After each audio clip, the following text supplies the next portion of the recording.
13절 말씀 함께 나누겠습니다. 이 본문 내용도 이미 우리에게 잘 알려져 있고 또 우리에게 익숙한 내용입니다. 우리가 지금 크게 보자면 예수님이 누구신가를 선포하고 있는 내용을 보고 있고요. 오늘 본문 내용이 세 번째입니다. 앞에 나왔던 내용들을 잠깐 생각해 보면 예수님이 누구신가에 대해서 첫 번째 내용이 있었습니다. 이때는 주님께서 직접 질문을 하시죠. 너희는 나를 누구라고 하느냐? 제자들이 신앙 고백합니다. 주는 그리스도시고 살아계신 하나님의 아들이십니다. 예수님께서 이 고백을 듣고 나서 말씀을 주셨어요. 처음에는 평가를 하시죠. 바요나 시몬아 네가 복이 있도다. 이렇게 평가를 하시고 그 다음에는 주님께서 이 귀한 신앙 고백했던 제자들에게 베드로에게 복을 약속해 주십니다.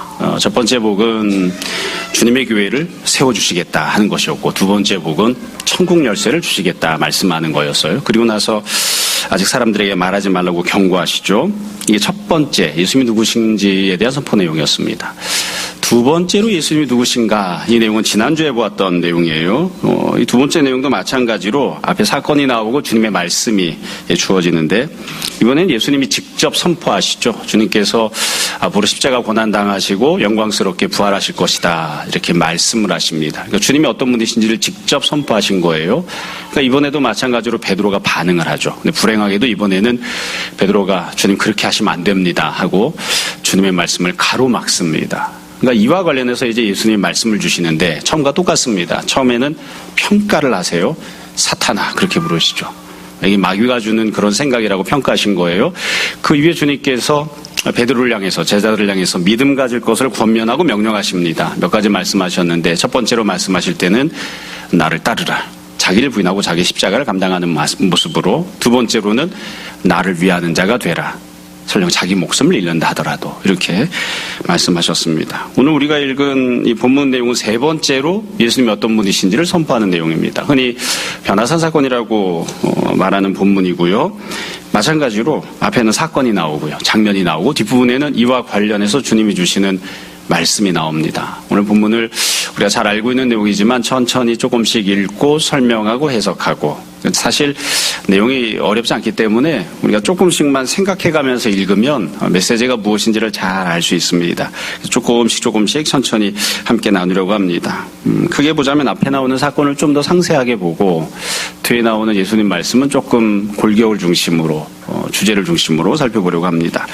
먼저 1절부터 4절까지 첫 번째 장면이 나와요. 이렇게 시작합니다. 엿새 후에. 시간적 배경은 엿새 후인데 이게 무엇을 기준으로 엿새 후인지는 모르겠어요. 단순한 도입구가 아닌가 싶기도 합니다. 앞에 나왔던 것을 염두에 둔다면 주님께서 앞으로 무엇을 행하실지 말씀하셨지만 제자들이 그것을 좋아하지 않아서 거역하고 또 주님의 생각과 충돌이 되는 그런 말을 했던 그런 좋지 못한 상황, 그런 좋지 못한 주님에 대한 선포가 있었어요. 이것 이후에 엿새가 지났다는 뜻이겠죠. 그 이후에 뒤에 보시면 예수님께서 베드로, 야고보, 그 형제 요한을 내리시고 우리가 아는 대로 예수님 제자는 12명이죠. 그중에 3명만 예수님이 따로 데리고 가십니다. 그러니까 여기서 보면 3명만 데리고 갔다는 걸 물론 다른 제자들이 보면 기분 나쁘게 생각할 수도 있지만 여하튼 현실적으로 주님께서 특별히 이 3사람을 따로 부르시고 선택하신 거죠. 그러니까 모든 제자가 아니고 특정한 제자들만 따로 제한을 두고 데리고 가신 거예요. 이제 어떤 목사님과 이야기를 하다 보니까 여기 왜 3사람일까 해서 이렇게 말씀하신 분도 있더라고요. 12명의 제자를 다시 4명씩 소그룹으로 나누었을 때 그 4명의 리더에 해당하는 사람들이 여기 나오는 3사람이다. 이렇게 보기도 하더라고요. 맞는지는 모르겠습니다. 여하튼 예수님이 3사람만 따로 소수의 제자들만 따로 데리고 가신 거예요. 그 다음엔 어디로 가셨는가? 1절 끝에 보면 장소가 나오죠. 따로 높은 산에 올라가셨다. 따로 높은 산에 올라가셨다. 그 주변에 다른 사람들이 아무도 없었겠죠. 예수님과 제자 3사람만 있는 그런 상황을 특별하게 만드신 거예요. 우리가 이 산을 흔히 이제 변화산이라고 합니다. 저는 가보지 않았습니다만 이 지역일 것이다 추정해서 성지순례를 가면 많이 가보고 그런다고 해요. 여하튼 변화산으로 가신 거죠. 자, 그러면 이와 같이 시점 또 데리고 가는 사람, 장소가 이제 설명이 나온 다음에 어떤 상황이 펼쳐졌는가 2절부터 보시면 주님께서 변화하시는, 변형되는 장면이 나옵니다. 2절에 보면 이렇게 기록되어 있어요. 그들 앞에서 변형되사 첫 번째로 그 얼굴이 해같이 빛나며 두 번째로 옷이 빛과 같이 휘어졌더라. 이게 첫 번째 변화한 장면이에요. 보면 얼굴과 옷이 변화했다 이렇게 돼 있습니다. 다 똑같이 기록을 했어요. 얼굴이 해같이 빛났다. 또 옷은 빛과 같이 휘어졌다. 똑같은 말이죠. 해같이 빛났던 빛났던 똑같은 말입니다. 그러니까 이건 사실은 세부적으로 구체적으로 상세하게 설명한 게 아니에요. 제 마음 같으면 눈은, 코는, 입은, 뺨은 이렇게 광대뼈는 등등 이렇게 설명하면 좋겠는데 그렇게 설명을 안 했어요. 어찌 보면 너무 밝게 빛났기 때문에 세부적으로 못 봤는지도 모르겠습니다. 또 여기서 보면 예수님이 이렇게 얼굴도 변하시고 옷도 변했는데 이 변화된 모습이 어떤 모습인지에 대해서도 아직 섣불리 평가하기는 좀 어렵습니다. 종종 부활하신 이후에 영광스러운 모습을 갖게 되실 건데 그 모습을 미리 보여주신 것이다 이렇게 이해하곤 해요. 근데 그런지 아닌지 알 수 없습니다. 부활하신 다음에 예수님이 어떤 모습이었느냐, 사실은 솔직하게 이 본문을 쭉 놓고 보면, 객관적으로만 놓고 보면 부활 이후에 예수님의 모습을 묘사한 부분이 없어요. 그렇기 때문에 이게 진짜로 부활 이후의 모습인지 아닌지 알기 어렵습니다. 다만 우리가 참고해서 알 수 있는 것은 계시록 1장을 보면 요한이 반모섬에 갔을 때 주님께서 이 반모섬으로 이 요한을 찾아서 내려오시거든요. 그때 모습을 보면 지금처럼 묘사는 되어 있습니다. 그러니까 모든 묘사가 다 해처럼 밝게 빛나는 모습으로 묘사가 되어 있어요. 그러니까 이 해처럼 밝게 빛난다는 건 어떻게 구체적으로 표현하기 어렵다 그런 뜻이 아닌가 싶습니다. 여하튼 예수님이 변하신 것, 이게 변화한 첫 번째 장면입니다. 첫 번째 모습이고 두 번째 모습이 3절에 보면 등장해요. 이렇게 되어 있죠. 그때에 모세와 엘리야가 예수와 더불어 말하는 것이 그들에게 보이거늘. 그러니까 예수님만 변화하신 게 아니라 여긴 지금 높은 산이잖아요. 높은 산이라서 아무도 따라온 사람이 없는데, 그렇다고 제자들이 한눈을 파는 동안 다른 누군가가 쉽게 접근할 수 있는 것도 아닌데 갑작스럽게 모세와 엘리야 두 사람이 등장합니다. 우리가 아는 대로 모세와 엘리야 두 사람은 구약을 대표하는 가장 유명한 선지자죠. 모세로부터 시작해서 선지자라고 하는 단어가 처음 시작합니다. 그래서 우리가 흔히 모세를 선지자의 헤드십을 갖고 있는 사람, 머리 된 사람이다 이렇게 표현을 하고요. 구약에 나오는 모든 선지자들은 모세가 주장하고 선포했던 하나님 말씀을 잘 풀어서 가르치는 역할을 했어요. 근데 그 중에 가장 대표적인 인물, 가장 큰 그 능력을 행했던 사람이 엘리야라고 흔히 이야기를 하죠. 그러니까 구약을 대표하는 두 사람이 딱 등장을 한 겁니다. 이게 이 변화산에서 보여진 첫 번째 변화한 장면입니다. 내용은 어렵지 않죠? 이 내용을 우리가 이제 어떻게 이해해야 되느냐, 이걸 이제 생각을 해봐야 되는데, 이런 측면, 저런 측면에서 각각 다르게 이해하고 또 생각해 볼 수 있을 것 같아요. 저는 이렇게 생각합니다. 그냥 있는 내용을, 이 성경이 기록한 내용을 있는 그대로 그냥 받으면 이렇게 본문을 이해할 수 있지 않을까. 그냥 IQ 2자리로 초등학교 정도로 이렇게 낮춰서 생각해 보면 이렇게 이야기할 것 같아요. 예수님께서 특정한 몇몇 제자들만 따로 선택하고 데리고 가셔서 그들에게만 주님이 누구신지를 훨씬 더 많이 계시해 주신 사건입니다. 그러니까 지금 본문의 주제는 예수님이 누구신가 이거거든요. 근데 주님이 누구신지를 보여주시는 거예요. 여지껏 말씀하셨던 것, 여지껏 기적을 행해 주셨던 것, 이런 거 말고 주님께서 직접 자기가 누구신지를 보여주셨어요. 그런데 다만 모든 제자들에게 보여주신 것도 아니고, 모든 사람들에게 보여주신 것도 아니고, 12제자들 중에 딱 3사람만 선택해서 그 사람들에게만 특별한 은혜를 베풀어 주신 겁니다. 그게 이 변화산 사건입니다. 안 어렵죠? 여러분, 그래서 한번 생각을 해보세요. 그래서 우리가 이 본문을 읽고 뒤에 이제 베드로가 반응하는 것을 생각할 텐데, 이 본문을 읽을 때 우리가 우리 스스로에게 대입해서 생각해보자면 이렇게 이해하시면 됩니다. 신앙생활을 하는데 우리 교회 성도들 아이들까지 합쳐서 한 100여 명 된다 치면 100여 명들에게 예수님께서 똑같이 은혜를 베푸시느냐? 아닙니다. 다르게 은혜를 베푸세요. 그럼 교회에 있는 직분자들에게 주님이 똑같이 은혜를 베푸시느냐? 그것도 아닙니다. 주님은 우리가 잘 알고 있는 대로 상당 부분 차별을 하십니다. 그러니까 똑같이 은혜를 베풀지 않으시고 누군가에게는 큰 은혜를, 누군가에게는 작은 은혜를 베푸실 때가 참 많이 있어요. 특별히 예수님이 누구신가를 보여주시는데 지금 여기 나오는 3사람만 이 장면을 본 거예요. 그래서 우리가 우리 스스로도 잘 생각해 보시면 우리 모두가 다 공통적으로 고백할 수 있는 부분이 있어요. 다른 사람은 받지 못했는데 나만 특별한 은혜를 받은 경우들이 분명히 있습니다.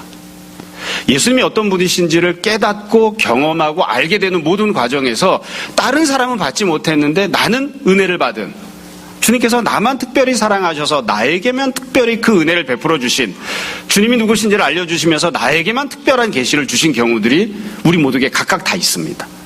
지금 그 장면에서 출발을 하는 거예요.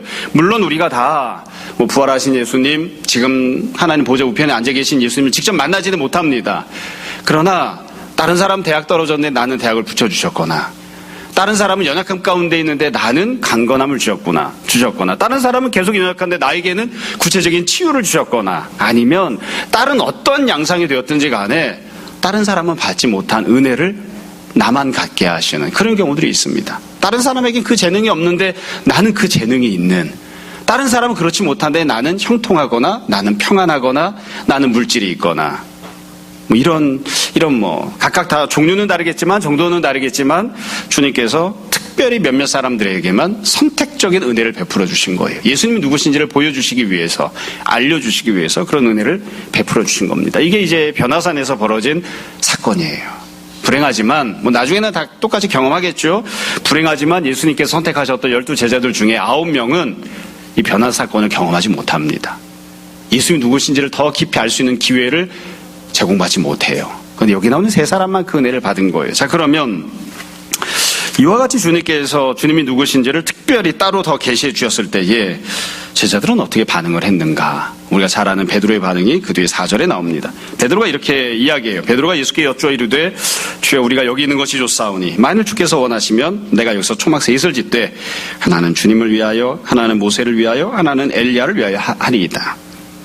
너무나 유명한 부분이죠. 예수님께서 이렇게 자기를 보여주시니까 베드로가 초막 3개를 짓자고 이야기해요. 우리가 늘 이런 본문 읽을 때마다 고민하잖아요. 그럼 베드로는 어디서 살려고 하는 걸까?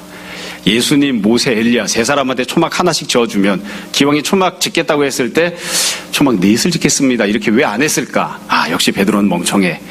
우리가 이런 생각하곤 하잖아요.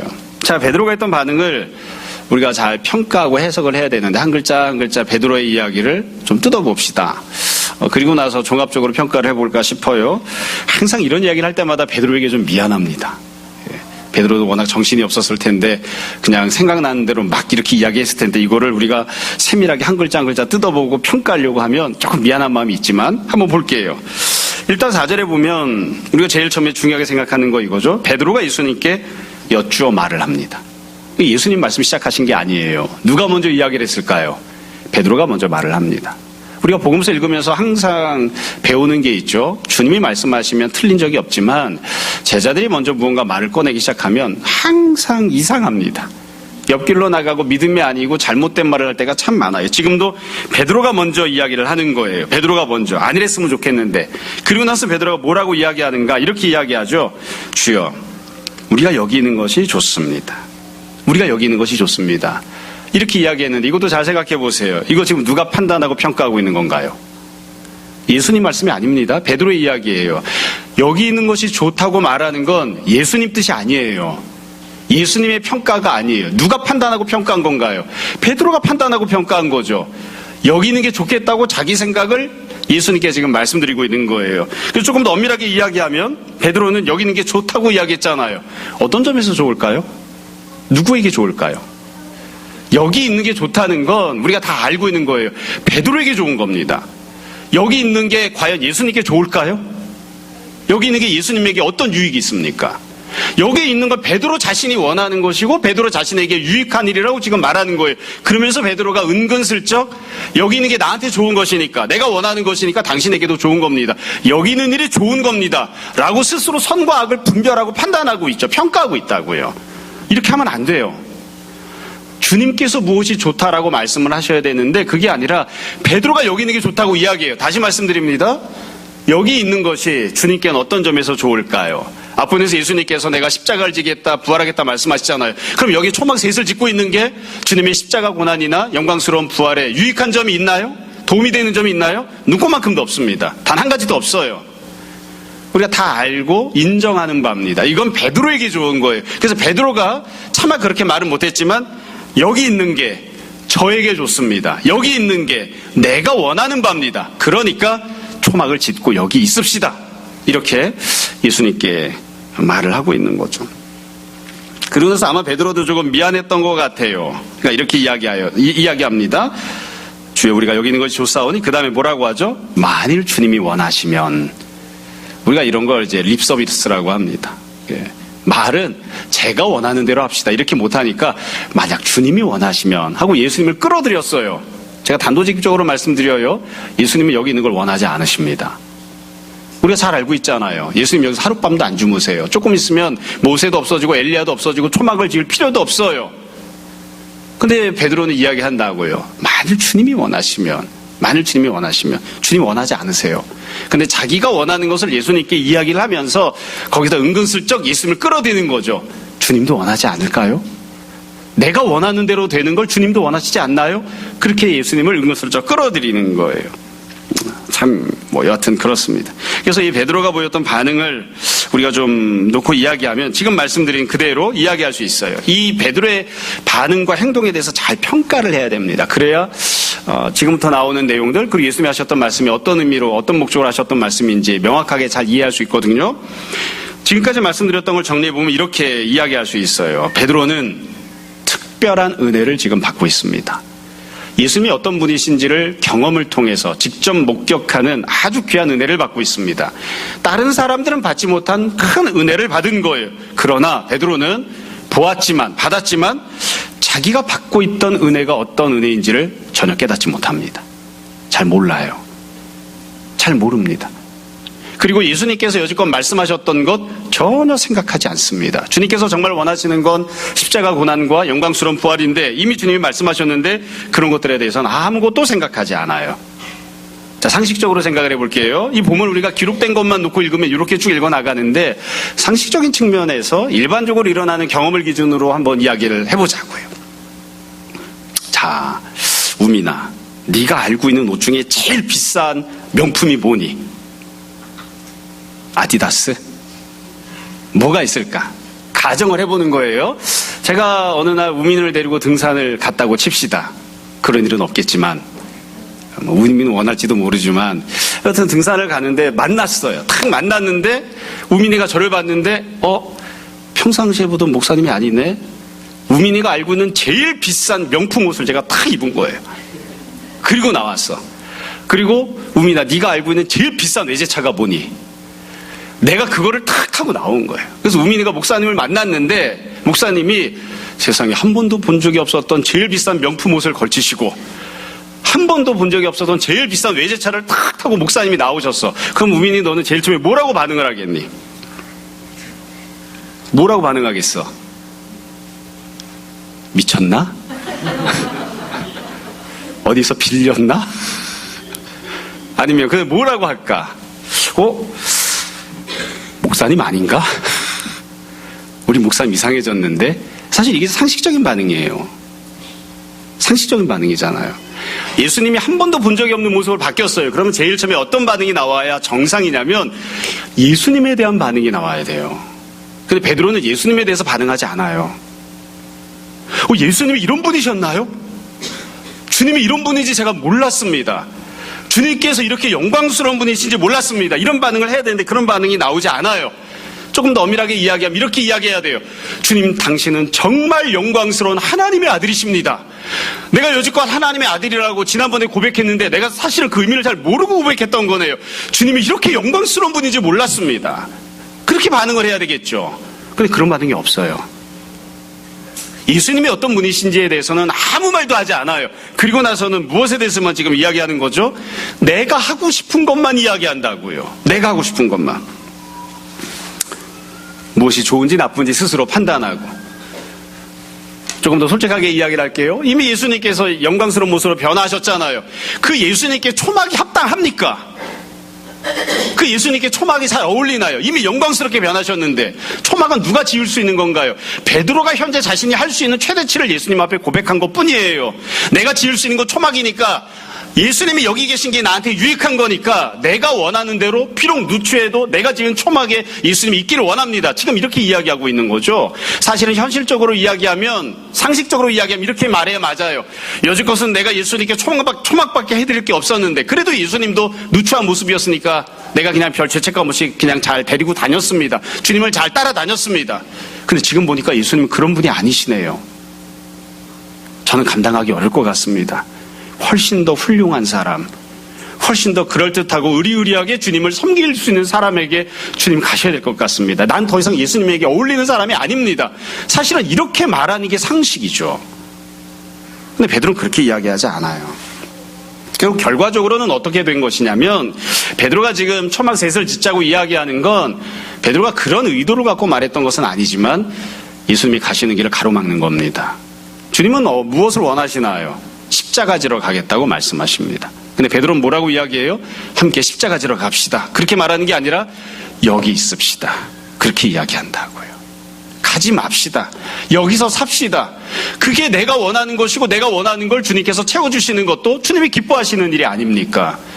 특별하게 손해볼 일이 없잖아요. 그러니까 여기서 그냥 삽시다. 지금 지내는 대로 사는 게 좋습니다. 내가 원하는 걸 충족받으며 사는 것이 좋습니다. 주님이 원하는 대로 하지 마시고 내가 원하는 대로 여기 초막셋을 짓고 삽시다. 그렇게 주님께 지금 베드로가 반응하는 겁니다.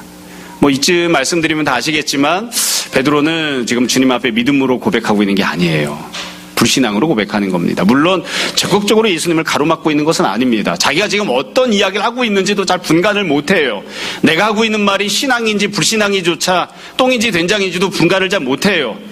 베드로는 그냥 믿음이 없는 사람이기 때문에 십자가에 대한 생각이 전혀 없기 때문에 죽도록 예수님을 사랑하거나 예수님을 따라 순종하거나 헌신해야 되겠다는 생각이 없기 때문에 그냥 믿음이 낮은 수준인 거죠. 그러니까 그냥 굉장히 큰 은혜를 받았음에도 불구하고 믿음 없는 모습 그대로 반응하는 거예요.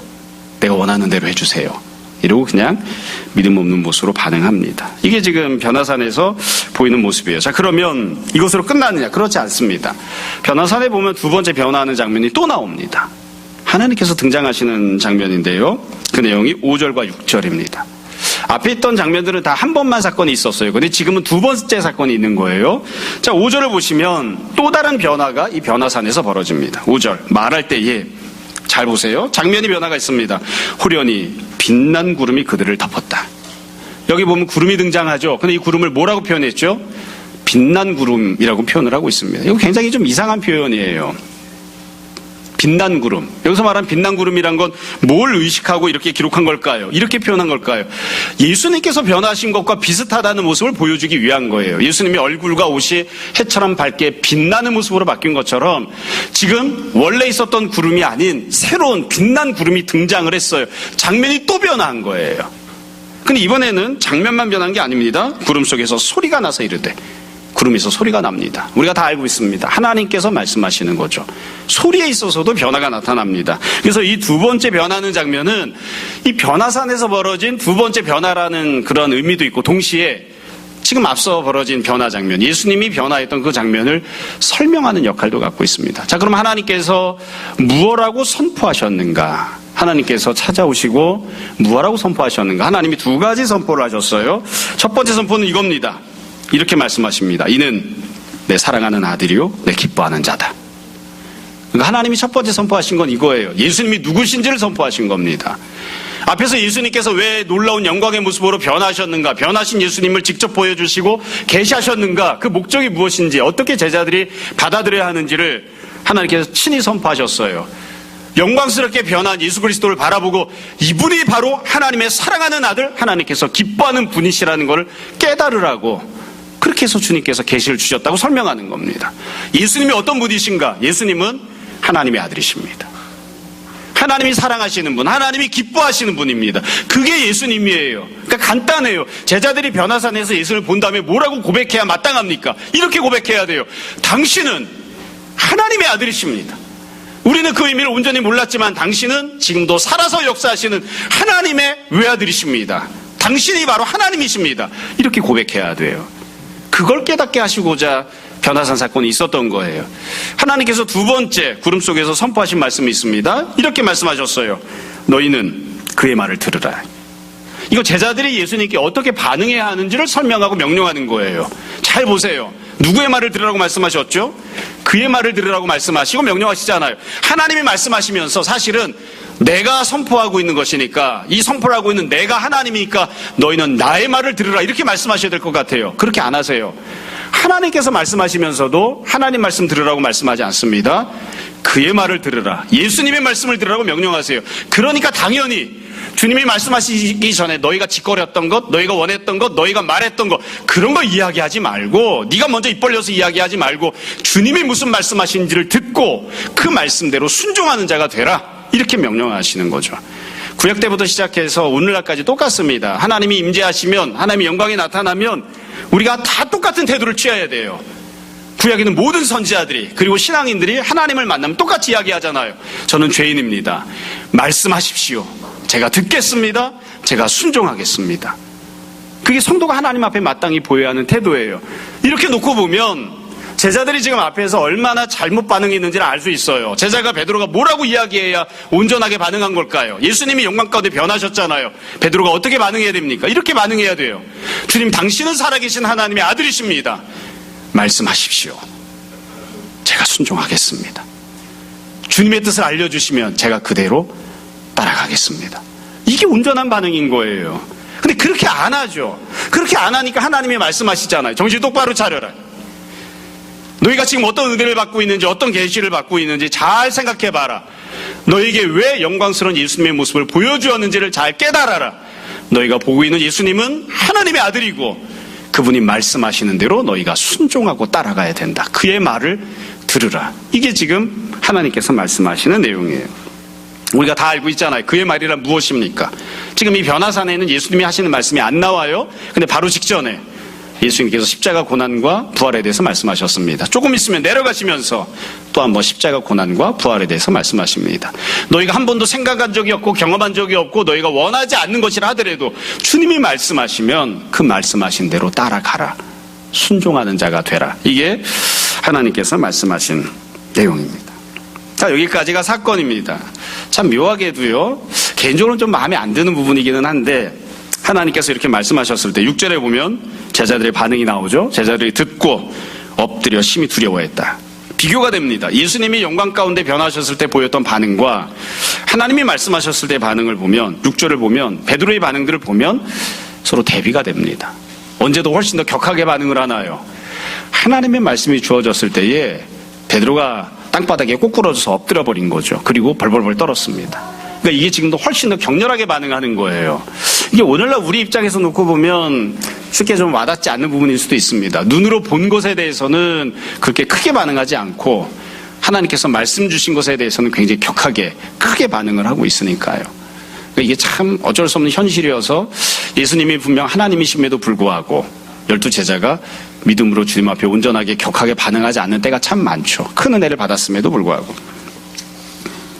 자, 그 뒤로 넘어가겠습니다. 처음에 말씀드린 대로 그 뒤에 나오는 예수님 말씀은 조금 짧게 골격을 따라서 말씀을 드리려고 합니다. 일단 7절부터 13절까지를 보면 주님께서 이 사건과 관련해 말씀하시는데요. 7절, 예수님이 나와 그들에게 손을 대시며 이르시되, 첫 번째 하신 말씀입니다. 일어나라, 두려워하지 말라. 엎어져 있는 제자들에게 주님께서 가시고 손을 직접 대주세요. 터치하시고 일어나라, 두려워하지 마라, 이렇게 말씀하십니다. 그러니까 이렇게 주님 말씀하시니까 아마 제 생각에는 예수님이 이렇게 세워주시지 않았을까 싶어요. 8절, 제자들이 눈을 들고 보매 오직 예수 외에는 아무도 보이지 아니하더라. 모세도 안 보이고 엘리야도 안 보이고 예수님 한 분만 보이는, 그리고 이때 보였던 예수님은 원래의 모습대로 돌아오신 예수님이죠. 영광스러운 모습이 아니라 원래대로 내가 알고 있던 그 예수님입니다. 그 예수님을 쳐다보는, 이게 지금 예수님이 첫 번째 하신 내용이에요. 자, 앞에서 했던 내용을 다시 한번 반복해서 말씀드릴게요. 여러분, 원래 예수님이 누구신지를 선포했던 지난주 말씀, 그 이전 말씀을 보면 주님께서 제자들의 반응에 대해서 평가하십니다. 평가가 항상 제일 먼저 나와요. 근데 지금 평가가 안 나와요. 처음에 그리스도라고 고백했을 때 주님이 평가하셨죠. 복이 있도다. 베드로가 가로막았을 때도 평가하셨죠. 사탄아. 근데 지금은 어떻게 평가하셨나요? 평가가 안 나와요. 그래서 우리가 이걸 잘 평가해야 됩니다. 이 장면을 잘 이해해야 돼요. 지금까지 이 평가를 말씀드리기 위해서 쭉 설명한 거예요. 베드로의 반응은, 제자들의 반응은 어떤 것인가요? 다시 말씀드립니다. 큰 은혜를 받았어요. 여지껏 받지 못했던 큰 은혜를 받았어요. 다른 사람들은 받지 못한 나만의 은혜를 받았어요. 그럼에도 불구하고 아무런 믿음의 성장도 없고 여전히 주님을 따르려 하는 마음이 없습니다. 내 생각과 내 계획만 갖고 있어요. 내 바램만 갖고 있어요. 그래서 주님 앞에 믿음 없는 모습으로 그냥 아무 말이나 함부로 짓거려대고 있는, 그게 지금 현재 제자들의 모습이에요. 그와 같은 실망스러운 제자들을 바라보시고 주님 말씀하시는 겁니다. 이해가 되시죠? 제자들은 영광스러운 예수님을 보았지만 예수님은 아무 변화가 없는 실망스러운 제자들의 모습을 보고 계세요. 그리고 나서 그 제자들에게 또 말씀하시는 겁니다. 주님이 그들에게 뭐라고 말씀하셨는가? 그 뒤에 보시면 9절 주님이 두 번째 하신 말씀이 나옵니다. 그들이 산에서 내려올 때에 예수님께서 명령하십니다. 이렇게 말씀하셨죠. 인자가 죽은 자 가운데서 살아날 것이다. 그리고 그 이전에는 본 것을 아무에게도 이르지 말라. 그러니까 예수님이 선포하시는 내용은 아주 간단해요. 앞에서 말씀하셨던 것과 똑같습니다. 인자가 죽을 것이다. 그리고 그 가운데서 부활할 것이다. 또 말씀하세요. 베드로는 이것을 생각도 안 했고 원하지도 않았어요. 그렇기 때문에 예수님을 가로막았잖아요. 예수님과 충돌된 부분이에요. 믿음이 없다고요. 그런데 예수님께서 그 베드로를 향해서 그 제자들을 향해서 또 말씀하십니다. 주님이 누구신지, 앞으로 어떤 일을 행하실 것인지, 내가 십자가 고난을 당할 것이다. 그리고 부활할 것이다. 그 모든 것들을 네가 보기 전에는, 달리 표현하면 네가 그것을 경험하고 확실히 알게 되기 전까지는, 그것을 네가 온전하게 믿음을 갖고 믿게 되기 전에는 네가 지금 본 이 장면에 대해서도 아무한테 얘기하지 마라. 그렇게 말씀하시는 거예요. 사실은 온전하게 이게 어떤 의미인지를 잘 깨닫지 못하면 자기 뜻대로 그냥 아무 얘기나 하겠죠. 정말로 예수님이 보여주신 주님이 누구신지에 대해서 선포하는 게 아니라 자기 생각을 막 이야기할 거예요. 그러니까 그렇게 하지 말라는 거예요. 그리고 난 다음에 예수님께서 그 다음에 다시 또 말씀하십니다. 10절부터 보면 제자들이 물어 이르되 그러면 어찌하여 서기관들이 엘리야가 먼저 와야 하리라 하나이까. 예수님께서 이 말씀을 하시니까, 십자가 고난과 부활에 대해서 말씀을 하시니까 제자들이 질문을 던졌어요. 엘리야에 대해서 질문합니다. 이 내용을 보면서 제가 설교할 때도 그렇고 준비할 때도 그렇고 똑같은 마음이 듭니다. 여러분들도 그런 마음이 들어야 정상이에요. 답답합니다. 아주 답답해 죽겠습니다. 지금 여기서 엘리야를 왜 묻습니까? 지금 물어야 되는 대상이 뭘까요? 예수님에 대해서 물어봐야 하죠. 예수님이 영광스럽게 변하신 모습을 봤잖아요. 근데 그게 무슨 모습인지 모르고 있잖아요. 그럼 이게 무슨 뜻입니까? 예수님은 누구신가요? 주님은 뭘 원하시나요? 이렇게 예수님에 대해서 물어야 될 거 아닙니까? 예수님에 대해서는 안 물어요. 근본적으로 관심이 없어요. 그걸 뭐에 대해서 물어요? 서기관들이 떠들고 있는 이 얘기를 묻고 있다고요. 왜 엘리야가 먼저 와야 된다고 그렇게 이야기하나요? 구약 성경을 보면 엘리야가 와야만 그 다음에 메시아가 온다고 예언되어 있거든요. 그러니까 지금 제자들의 수준은 어디냐면 예수님이 온전하신 메시아라고 하는 이것을 믿는 수준까지 와 있지 않고, 그게 아니라 엘리야가 온다고 하는데 엘리야 언제 오나요? 이거 지금 묻고 있는 거예요. 아직 예수 그리스도까지는 가지 못하고 있는 단계인 거예요. 그러니까 예수님이 대답하십니다. 아주 친절하게 말씀하시죠. 11절 예수께서 대답하여 이르시되 엘리야가 과연 먼저 와서 모든 일을 회복해야 한다. 서기관들이 말하는 게 맞다. 구약의 예언이 성취가 되어야 된다. 그렇게 먼저 말씀하세요. 그리고 나서 이렇게 말씀하시죠. 12절 내가 너희에게 말하노니 엘리야가 이미 왔다.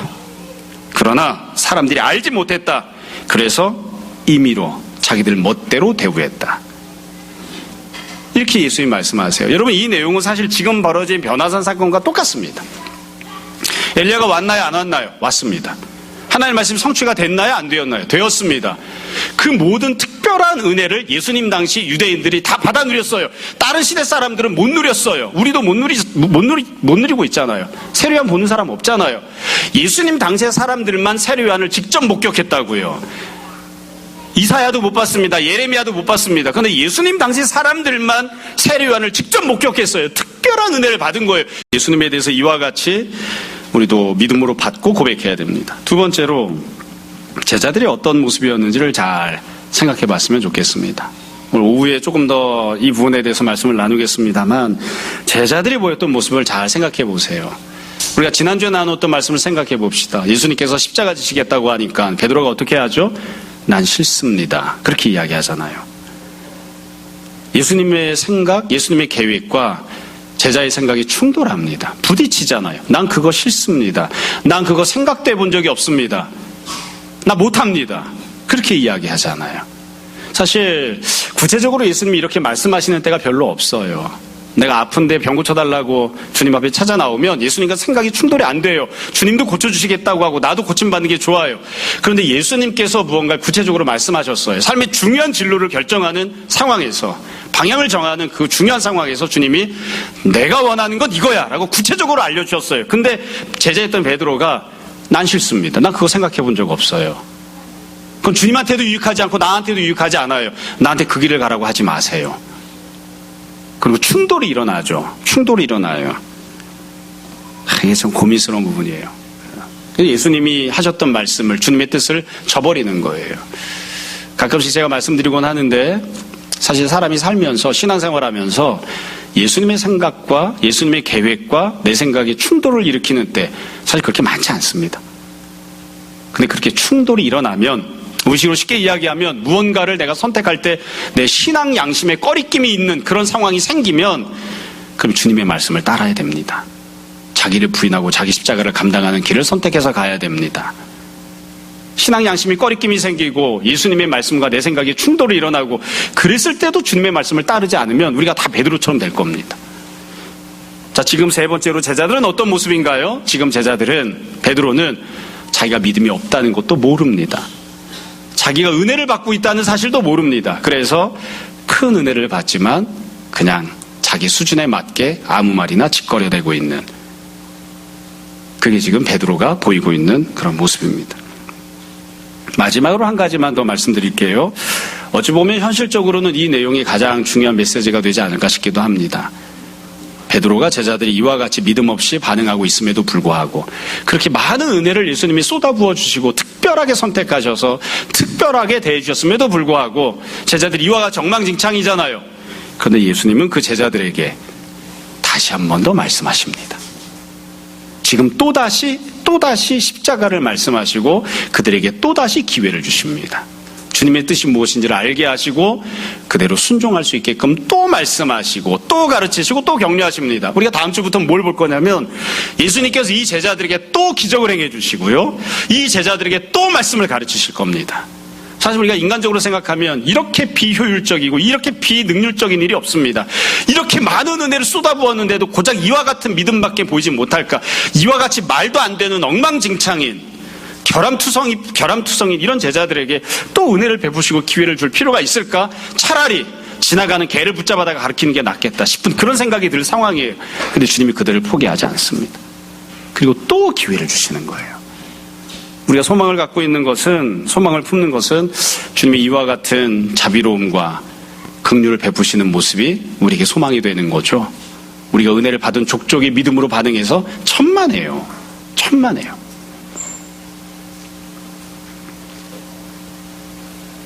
아마 본인 스스로는 잘 모르지만 네가 얼마나 다른 사람들보다 큰 은혜를 받았는 줄 아느냐, 그리고도 네가 얼마나 배은망덕하게 믿음 없이 행동하고 있는 줄 아느냐, 이야기를 하라고 하면 저한테 이야기하라고 해도 제가 한 사람 다 얘기할 수 있습니다. 시험 들어서 교회를 떠날까 봐 말을 못하는 것뿐이지 주님이 말씀하시려고 하면 끝도 한도 없게 말씀하시겠죠. 여러분, 우리가 오늘 말씀을 보면서 스스로를 다시 한번 잘 생각해 봤으면 좋겠습니다. 여러분의 변화사는 어디입니까? 여러분은 정말로 다른 사람들은 다 편안하고 행복한데 나만 불행해. 하나님께서 다른 사람들은 다 사랑하시면서 나만 미워해. 우리는 정말로 다 그렇게 살고 있나요? 아닙니다. 하나님이 다른 사람들에게 베풀지 않았는데 나에게만 베푸신 은혜가, 나만의 변화산이 있습니다. 우리는 그때 어떻게 반응을 하고 있습니까? 내가 지금 주님 앞에 살아가는 삶의 모습은 과연 하나님이 원하시는, 하나님이 기뻐하시는 그런 모습으로 반응하고 살아가고 있는 그런 모습입니까? 주님께서 은혜를 베푸신 게 맞습니다. 주님이 하나님의 아들이신 것이 맞습니다. 주님 말씀하시면 제가 순종하고 따라가겠습니다. 우리가 다 그렇게 고백할 수 있는, 또 그리고 그렇게 고백하고 주님께 칭찬 듣는 주님의 자녀들, 제자들 되었으면 합니다. 날마다 주님께서 여러분들에게 여러분만의 특별한 은혜 베푸시고 또 귀하게 믿음으로 반응하는 귀한 믿음 허락해 주시기를 주님 이름으로 축원합니다. 잠시 기도하겠습니다. 말씀을 정돈해 보십시오. 이 시간 우리 함께 회개와 결단의 기도합시다. 잠시 기도하겠습니다.